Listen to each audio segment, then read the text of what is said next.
দিদিভাই, কি দারুণ লাগছে দেখতে! আর গন্ধটাও যা বেরিয়েছে না, তার মধ্যে আমি একটু টেস্ট করেও দেখেছি, কি ভালো খেতে হয়েছে। কিন্তু তুমি এই রেসিপিটা বন্ধুদের সঙ্গে সে একটু শেয়ার করবে না?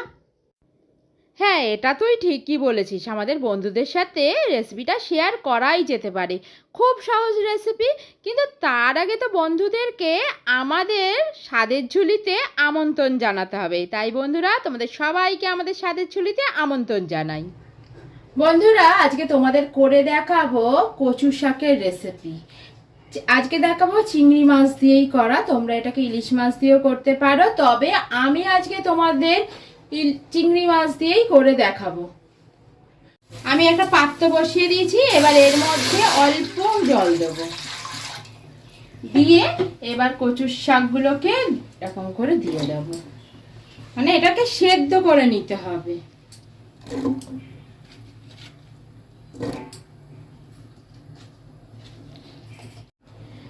এই দেখো, এখানে পুরোটা দিয়ে দিয়েছি, তবে একদম ভর্তি ভর্তি আছে তো, কিন্তু এটা যখন চাপা দিয়ে দেবো তখন আস্তে আস্তে এটা কমতে শুরু করবে, মানে সেদ্ধ হবে, কমে যাবে। তখন নিচের দিকটা ওপরে দিয়ে দিতে হবে, ওপরটা নিচে চলে যাবে, এইভাবে সেদ্ধটা করে নিতে হবে ভালো করে। এই দেখো কতটা কমে গেছে, দেখছো সেদ্ধ হয়ে গেছে। এইবার কি করব, এবার একটু নাড়াচাড়া করে নেব, মানে নিচের দিকটা দেখো ওপর দিকে তুলে দিচ্ছি।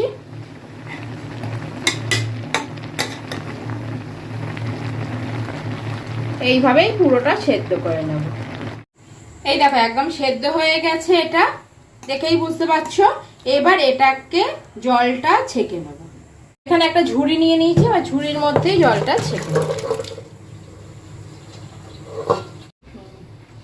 কড়াইতে সর্ষের তেল দিয়ে নিয়েছি। এবার প্রথমে মাছগুলোকে ভেজে নেব। দেখো এখানে চিংড়ি মাছ নিয়ে নিয়েছি, এবার চিংড়িগুলোকে ভেজে নেব।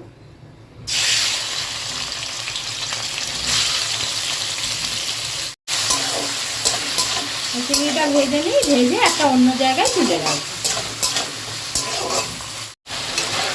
এই দেখো চিংড়িগুলোকে ভাজা হয়ে গেছে, আর চিংড়িগুলোকে নামিয়ে নেব। এই কড়াতেই দিয়ে দেবো সর্ষের তেল আবার, কারণ সর্ষের তেলেই হবে কচুটা। গরম হয়ে গেছে, এবার তেলের মধ্যে দিয়ে দেবো কালো জিরে ফোড়ন, দিয়ে দেবো দুটো শুকনো লঙ্কা চিড়ে,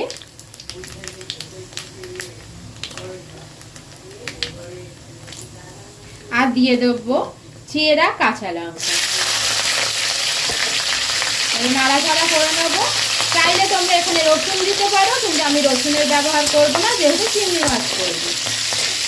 জলটা ছাকা হয়ে গেছে, এবার এই কচুটাকে দিয়ে দেবো এই ফোড়নের মধ্যে,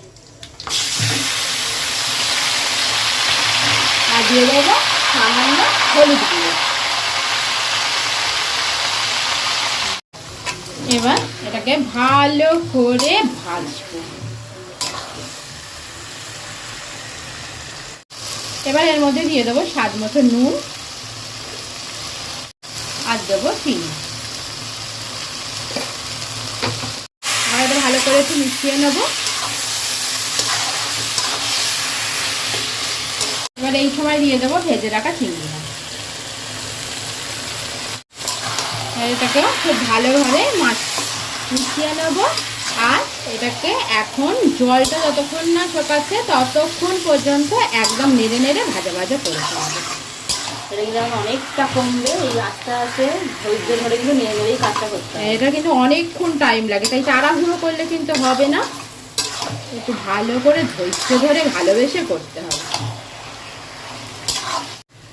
এই দেখো বন্ধুরা, নাড়তে নাড়তে কতটুকু হয়ে গেছে, কিন্তু আরো একটু জলটা শুকানোর বাকি আছে।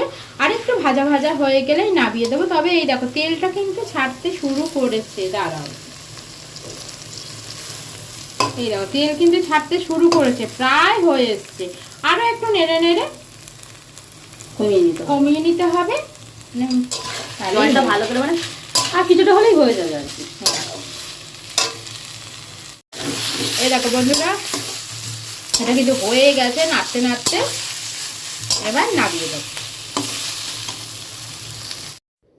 দেখো বন্ধুরা, তোমাদেরকে কিন্তু রেসিপিটা আমরা দিয়েই দিলাম। তা তোমরা রেসিপিটা দেখলে কি বুঝলে? রেসিপিটা কিন্তু খুবই সহজ আর খুব কম উপকরণে কিন্তু তৈরি। তাহলে তোমরা কি করবে, ঘরে এটাকে একবার করে কেমন লাগলো সেটা আমাদের কমেন্ট করে জানাবে। আর একটা করে লাইক করে দেবে, একটা করে শেয়ারও করে দেবে। আর চ্যানেলটাকে সাবস্ক্রাইব করতে একদম কিন্তু ভুলবে না। ভিডিওটা এখানেই শেষ করছি। দেখা হবে অন্য কোনো ভিডিওর সাথে। এখনকার মতো